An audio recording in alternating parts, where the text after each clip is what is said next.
Bonjour et bienvenue, bonsoir plutôt, et bienvenue à cette émission. Bienvenue en Syrie surtout. Merci Tout d'abord, j'ai envie de savoir comment vous avez pris ce choix. Comment vous avez fait de penser, de réfléchir, de venir en Syrie? Pourquoi?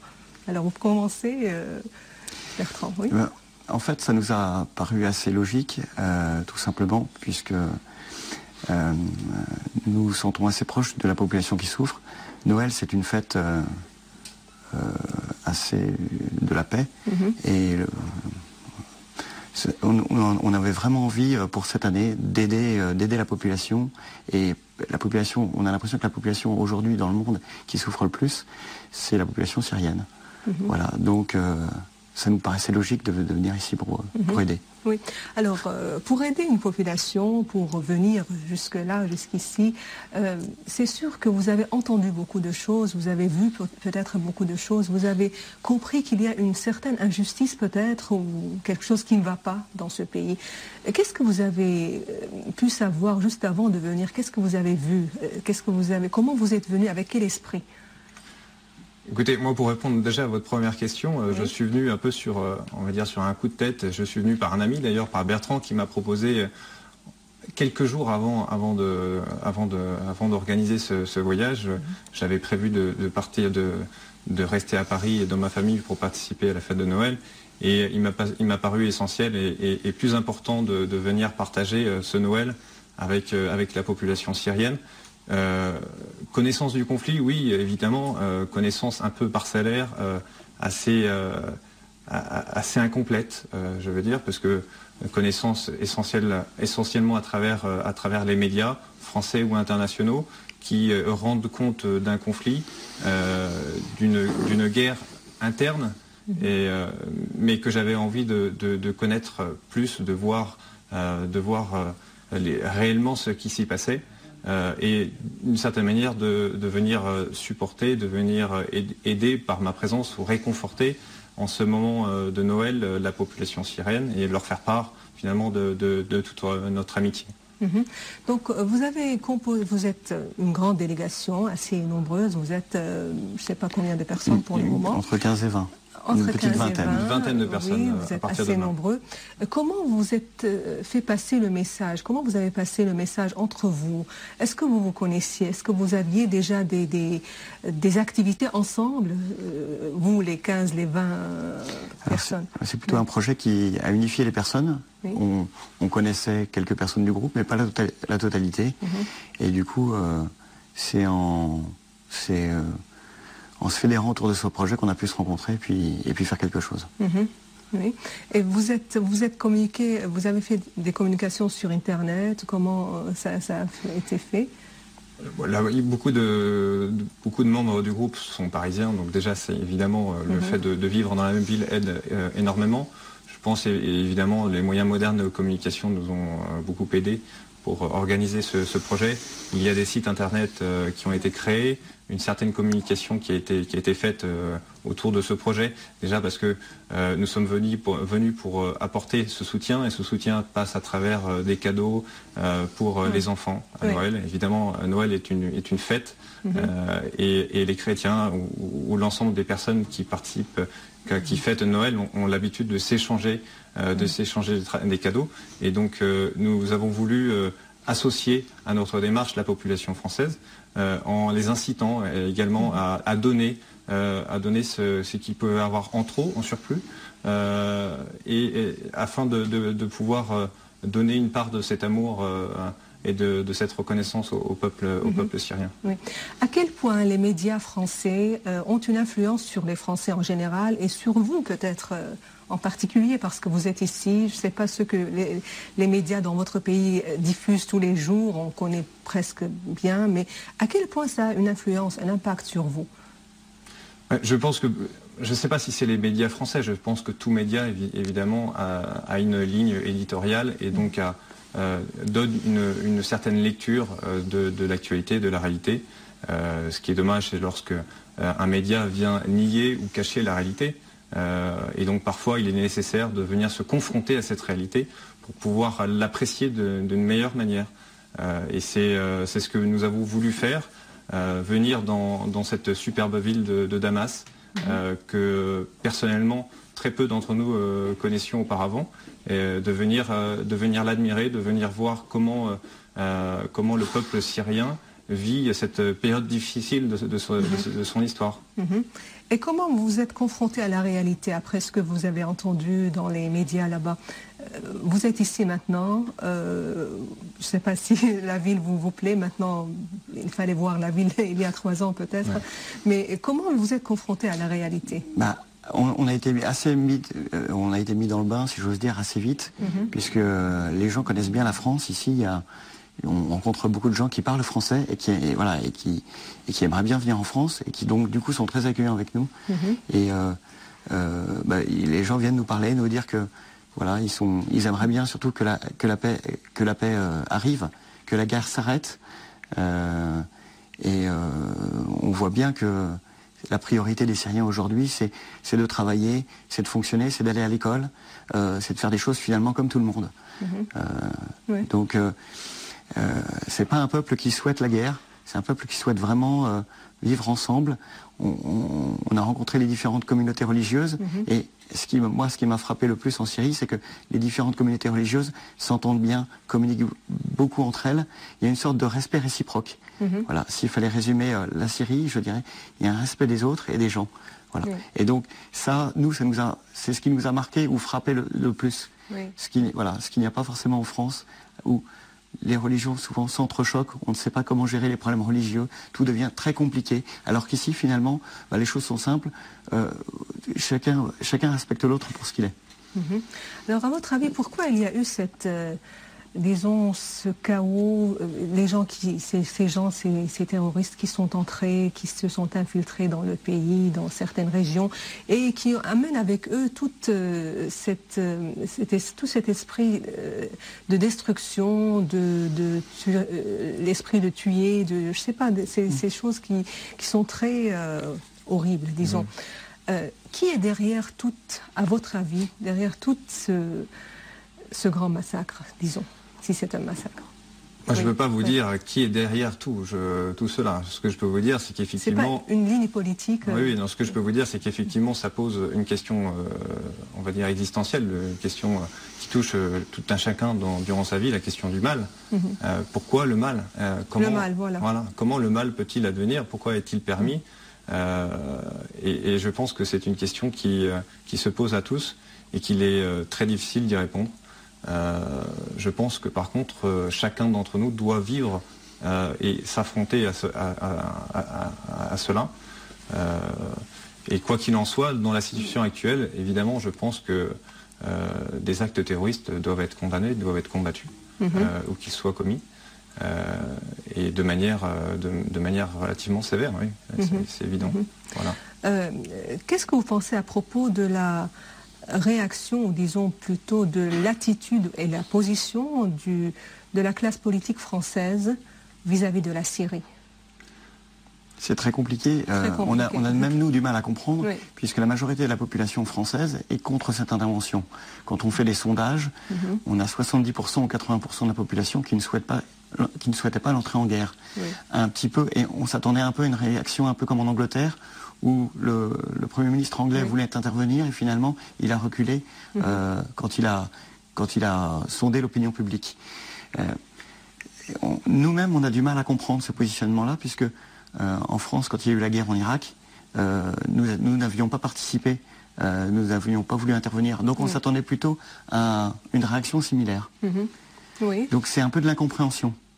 De manière plus large, je pense qu'il y a un hiatus de plus en plus grand, un fossé de plus en plus large qui se creuse entre la classe politique française et la population française, de plus en plus. Donc où se trouve l'intérêt des Français, disons?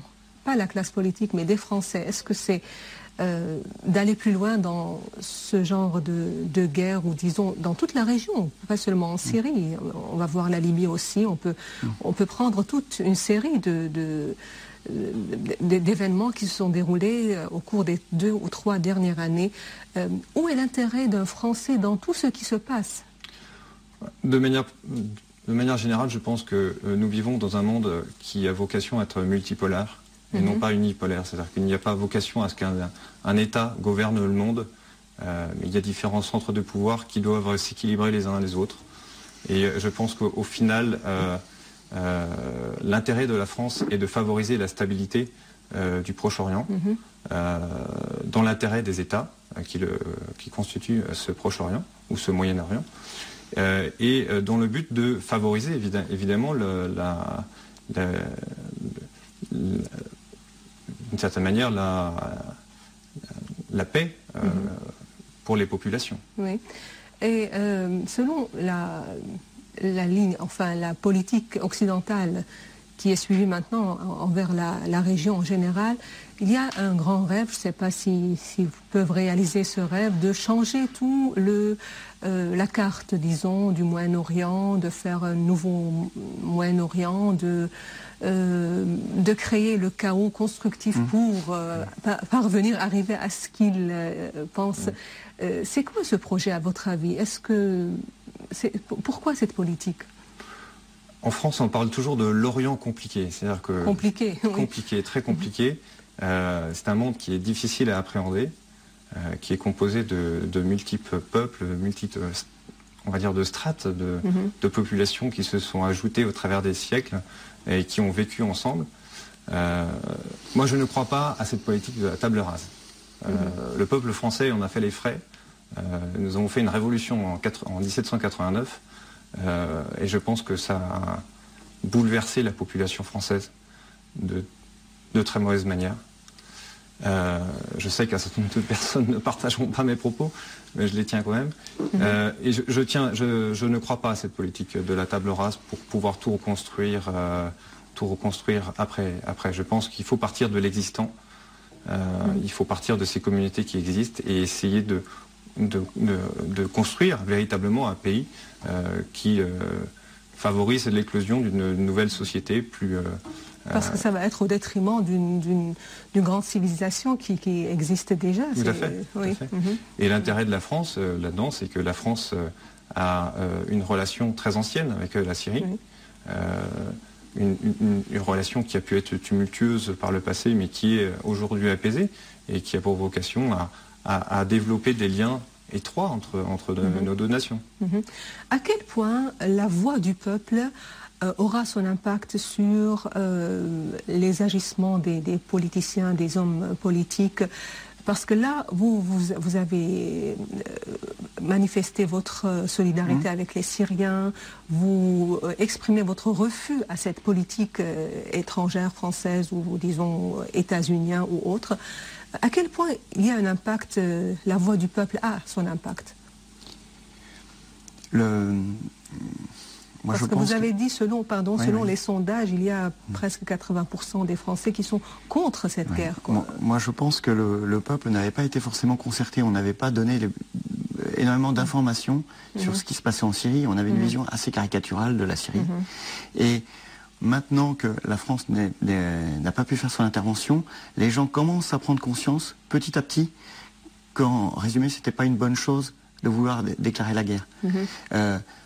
L'information, les événements qui sont traités en Syrie sont traités de façon assez sporadique. De façon, on va parler de la Syrie de façon ponctuelle, après on n'en parlera plus pendant 2-3 semaines, et vous voyez, on fait des projections particulières.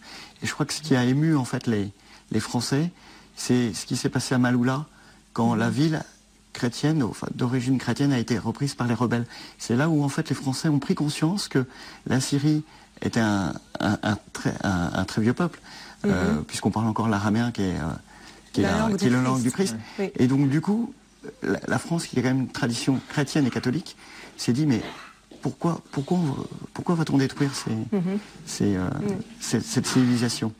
Voilà, donc je pense que les gouvernements français, même maintenant qu'ils ont raté en fait leur opération militaire, vont devoir revenir un petit peu en arrière. Enfin, en tout cas, on espère. Oui. On espère. D'après ce que j'entends maintenant, et j'ai entendu hier et même avant, il n'y a pas trop c'est-à-dire les Français n'ont pas trop d'opinion à donner ou à participer peut-être à la vie politique dans leur pays. Est-ce que c'est vrai? À quel point vous pouvez participer à la vie politique? Je pense qu'en fait, il y a des élections régulières en France. En France, on dit souvent qu'on est toujours en période électorale, mais en fait, on ne traite jamais des vrais sujets de fond. Donc c'est toujours des sujets anecdotiques qui sont traités. Et du coup, même s'il y a beaucoup d'élections, il n'y a jamais de référendum ou des grandes sur des positionnements qui peuvent vraiment toucher les Français. Donc voilà, il n'y a pas de concrètement le peuple finalement est très peu concerté. Voilà. Vous savez, dans l'histoire politique française est également très tumultueuse. Nous sommes dans la Ve République et auparavant nous avons eu d'autres républiques dans lesquelles les partis politiques étaient très puissants et représentaient le peuple, mais il y avait une instabilité politique due au fait que les partis politiques français se succédaient au pouvoir de manière à un rythme très rapide. Et c'est une tendance que la Ve République a voulu corriger en donnant un accent particulier sur la stabilité du pouvoir politique. Aujourd'hui, effectivement, le pouvoir politique est très stable, mais il se fait au détriment d'une représentation du peuple français. Donc ce qui fait qu'aujourd'hui, l'Assemblée nationale française ne représente pas la diversité des opinions politiques des Français. Et je pense qu'un certain nombre de Français voient leur opinion politique confisquée au profit d'une fausse stabilité. Et donc ce qui traduit aussi également ce hiatus qui existe à propos de la Syrie, le pouvoir politique français qui part en guerre, d'une certaine manière, contre un pays, alors que la majorité de sa population est contre. C'est un fait assez... Alors, effectivement, nous vivons en démocratie, mais dans une démocratie parfois étrange. Étrange, oui, à leur manière, disons. Voilà. Oui. Est-ce que vous êtes affecté par ce qui se passe dans ces pays, dans notre pays, en Irak, et, par exemple dans la région? Est-ce que vous, les Français, vous êtes affectés par ces événements? Nous sommes particulièrement affectés de par le fait que nous avons, comme je vous l'ai dit, une relation ancienne avec la Syrie, pas également avec le Liban, avec la Palestine, tous ces pays dans lesquels les Français ont vécu, ont une histoire et ils restent très attachés. Ce n'est pas mon cas personnel, mais beaucoup de mes amis ont eu des aïeuls, des grands-parents, des arrière-grands-parents qui ont été administrateurs, qui ont vécu au Liban. Également, nous avons une communauté libanaise ou même syrienne en France, assez nombreuse, qui nous sensibilise également à ces questions-là. J'ai personnellement un ami libanais, que je salue d'ailleurs, et que j'espère pouvoir voir à Beyrouth dans quelques jours, qui m'a évidemment sensibilisé à ces questions-là. On parle beaucoup de la politique française, une politique de double standard, qui a une certaine position envers le Mali, où il y a eu des djihadistes, des terroristes, et une autre position vis-à-vis de la Syrie. Comment vous analysez ce comportement? C'est toute la question en fait. Il n'y a pas beaucoup de gens qui comprennent justement ce deux poids deux mesures. D'un côté, nos troupes sont engagées en Afghanistan ou au Mali et pour combattre justement les terroristes. Et ici, on a l'impression qu'on soutient les terroristes. C'est quelque chose sur lequel nous on n'a pas d'explication logique. Pourquoi, à votre avis, ils soutiennent les terroristes ici, par exemple? Si vous pouvez donner une explication. Pour être tout à fait honnête, j'en ai aucune idée. Et en plus, moi, ce qui me laisse parfois un peu pantois, c'est que souvent, un État peut avoir des intérêts qui peuvent être contradictoires par rapport à une certaine histoire ou une certaine sympathie. Ce qui me heurte, c'est que je ne vois pas quel est l'intérêt de l'État français de venir favoriser la déliquescence d'un pays, de venir favoriser l'instabilité de la Syrie. Je ne comprends pas quel peut être un intérêt de l'État français à pratiquer une telle politique.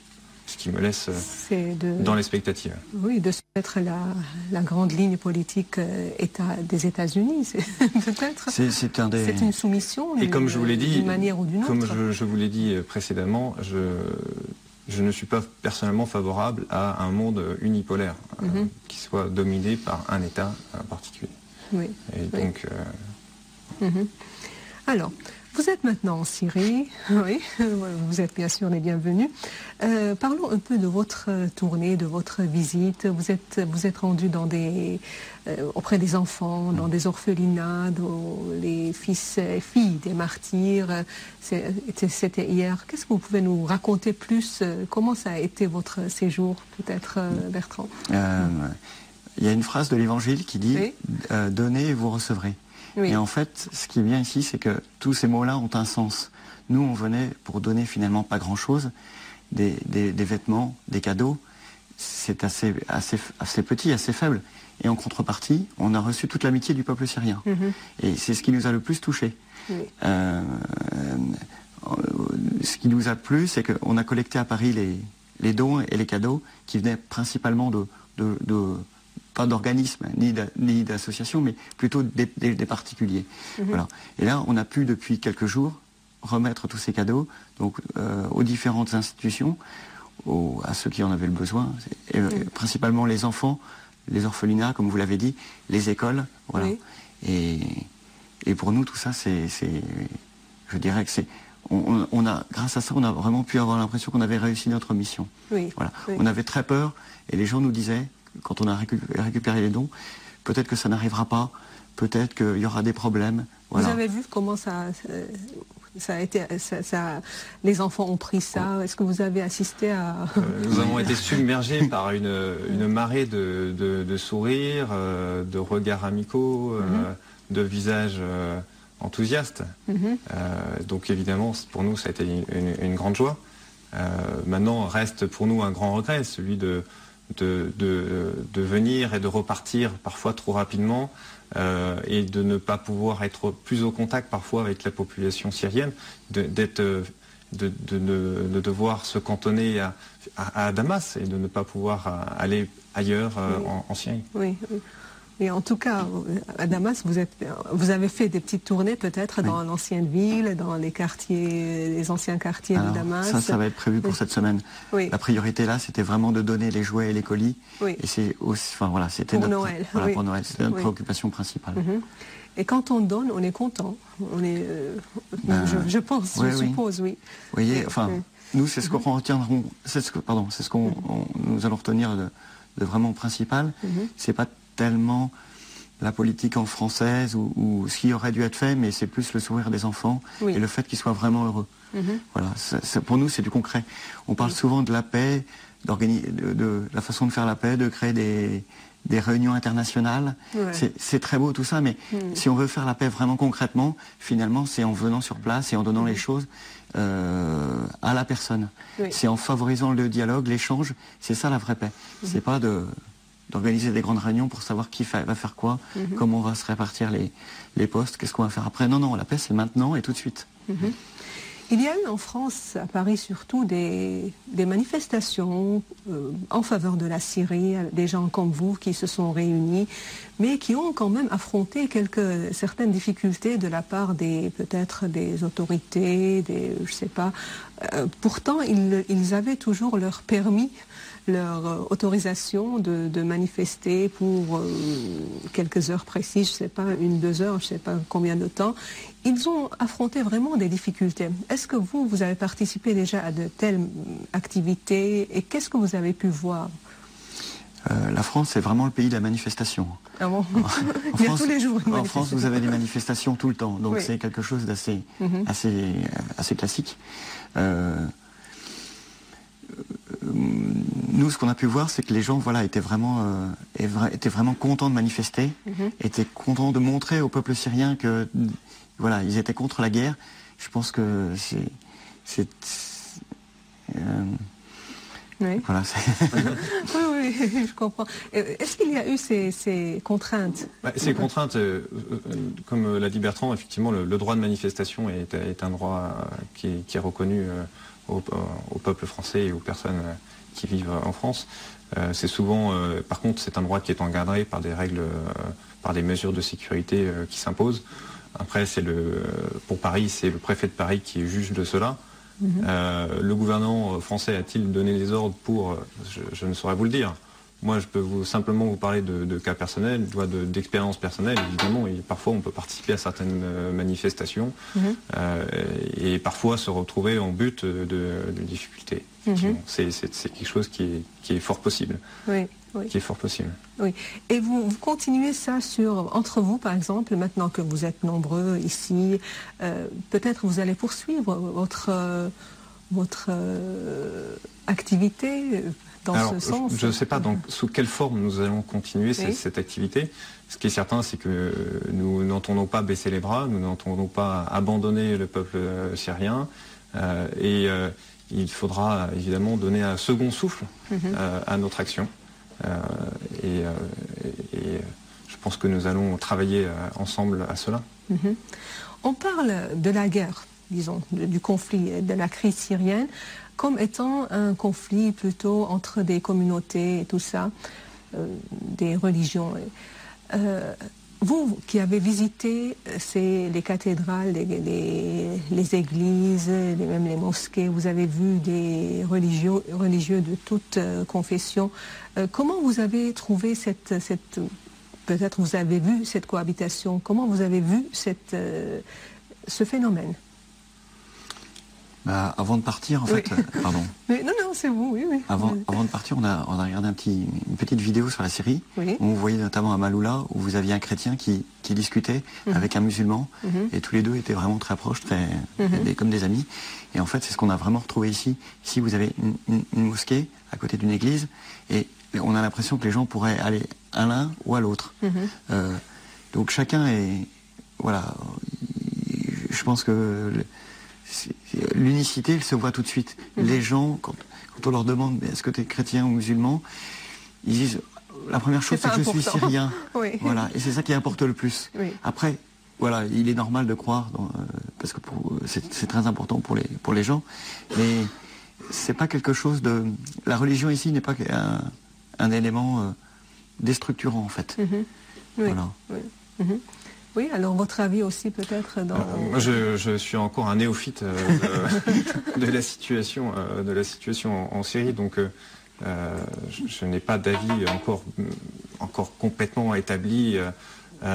Donc je peux parler qu'en tant que chrétien et que catholique même, et je peux dire que la religion catholique, en tout cas, a toujours, et en tant que catholique, a toujours eu pour but d'instaurer la paix. Mais la paix dans le Christ, c'est la vision et la volonté de la religion catholique. Et d'ailleurs me vient en tête une phrase d'un pape qui s'appelle le pape Saint Pie, qui dit tout restaurer dans le Christ.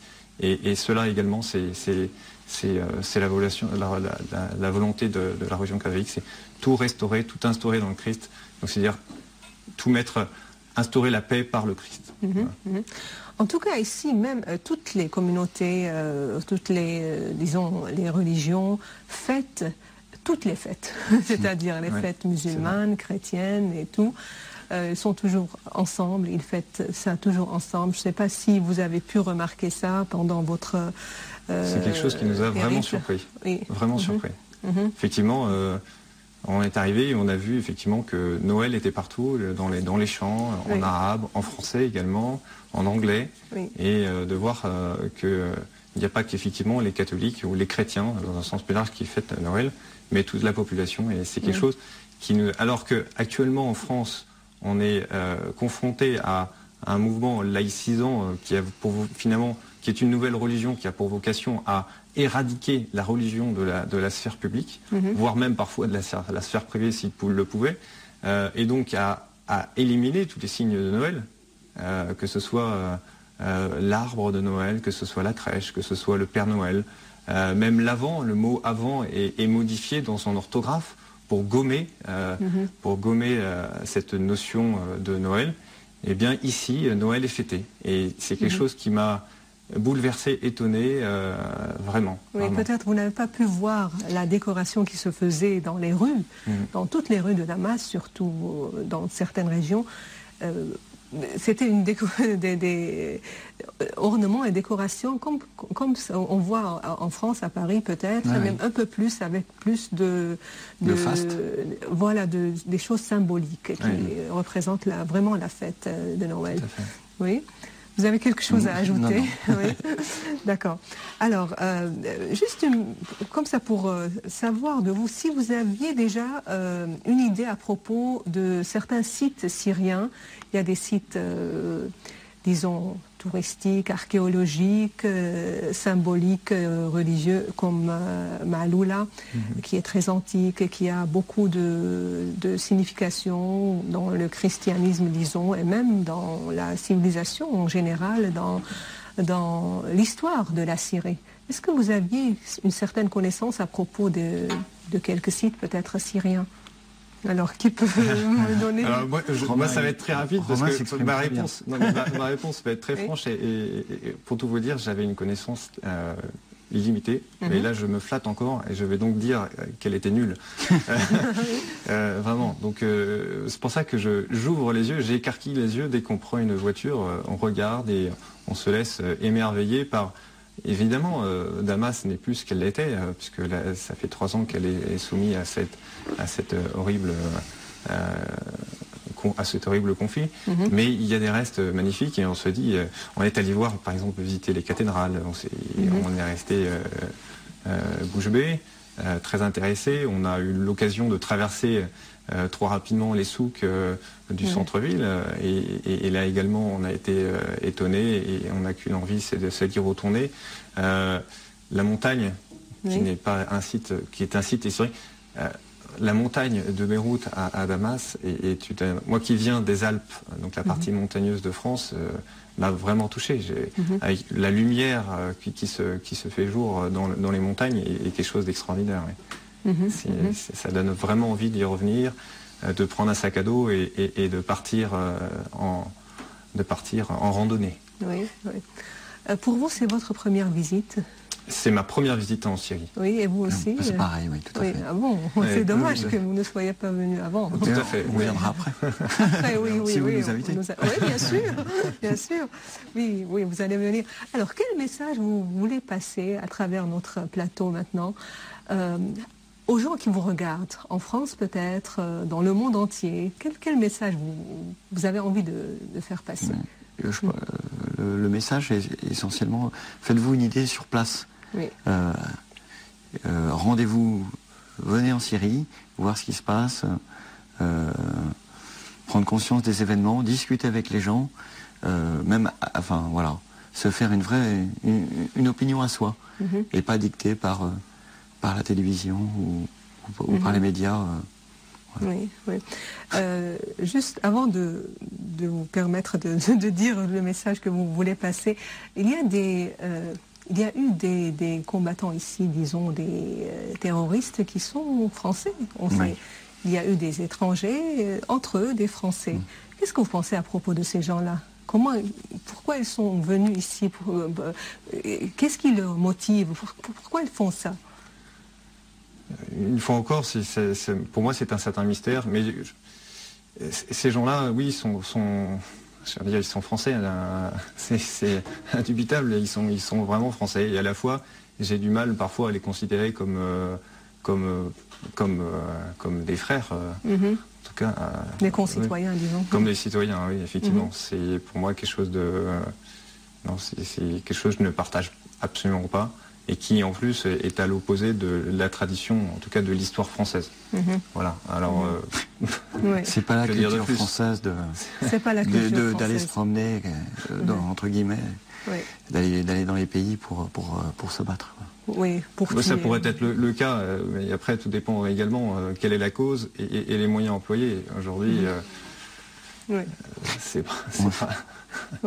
pas, c'est pas quelque chose que... Ça vous étonne un peu de voir... Oui, étonné, le mot est faible. Voilà. Encore plus, oui. Oui. On est un peu déconcerté, enfin... Et c'était aussi une de nos motivations de venir ici, c'est que quand on a vu qu'en effet qu'il y avait, je crois, 500 ou 1000 Français qui étaient partis là-bas, on s'est dit, mais nous, il faut aussi que de notre côté, on montre que on n'est pas, enfin que vous n'ayez pas que de la France ou des Français cette opinion-là. Oui. Vous donnez une autre opinion. Oui. Est-ce que quelqu'un vous a empêché de venir de France, par exemple les milieux officiels peut-être? Empêcher non, puisque nous sommes là. Dissuader, évidemment. Oui, nous avons eu beaucoup de gens qui nous ont dit que c'était dangereux, mais qui comprenaient pourquoi on partait. Oui. Voilà. Oui. C'est-à-dire du milieu du Quai d'Orsay peut-être, je ne sais pas. Évidemment, mais vous savez, les raisons de nous dissuader de venir étaient multiples. Ça pouvait venir de proches qui nous disaient, écoutez, tu vas aller dans un endroit qui est dangereux, c'est pas raisonnable, que vas-tu faire là-bas? Donc ça peut évidemment venir de nos familles, donc de familles ou de proches, qui nous disaient c'est pas raisonnable. Ça peut évidemment venir d'autres personnes d'environnement plus officiel qui ne voyaient pas la raison qu'on vienne à Damas. C'est amplifié un peu ce qui se dit là-bas. Vous croyez que c'est amplifié, il ajoute beaucoup de choses. Alors moi je pense que lorsqu'il y a une désinformation, je pense qu'elle se fait plus par le silence que par l'amplification. Mais je peux me tromper. Le silence sur certaines choses. Sur certaines choses. Oui. Et sur d'autres, il y a des... Oui, non, évidemment. Évidemment. De toute façon, l'histoire proche nous l'a prouvé, ne serait-ce que le cas de l'Irak nous a prouvé qu'au monde entier... Vous savez, les gens sont un peu versatiles et oublient vite. Donc, un mensonge, malheureusement, est vite oublié et les gens ont tendance à commettre à nouveau la même erreur. Oui, voilà. Et peut-être ils jouent sur ça. La classe politique joue sur cette idée-là, que les mensonges s'oublient vite, et à chaque étape, il y a les histoires qui viennent, les nouveaux mensonges peut-être. Oui, alors votre message, Romain. Mon message, il est... moi, je voudrais l'adresser à la jeunesse de nos deux pays. Moi, je voudrais dire déjà à la jeunesse de Syrie, tenez bon, soyez courageux dans l'épreuve. Et d'une certaine manière, le soleil brillera encore. Voilà. Oui. Et je voudrais dire à la jeunesse française, réveillez-vous. Voilà. Oui, très bien. Alors, je suis très contente de vous recevoir ici, sur ce plateau. Bienvenue, bien sûr, encore une fois. Merci beaucoup. Vous allez revenir? Avec plaisir. Écoutez, avec plaisir. Le plus vite possible. Et on espère en temps de paix, bien entendu. La prochaine fois, vous allez faire toute une tournée dans tout le pays. J'espère aussi. Mais on viendra encore plus nombreux, c'est sûr. Et comme on est très bavard en France, on va raconter à tout le monde ce qu'on a vu. Oui. Alors là-bas, vous allez raconter, vous allez écrire peut-être sur des sites. Écrire pour ceux qui ont le talent de l'écriture et parler pour ceux qui ont le défaut de bavarder. Le défaut, le talent de bien parler, de raconter les belles histoires.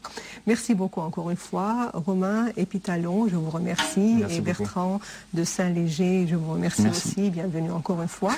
Je remercie aussi les téléspectateurs. Aïza el Mouchahidine, ashkurukum ala baqaikum ma'ana wa ila liqa.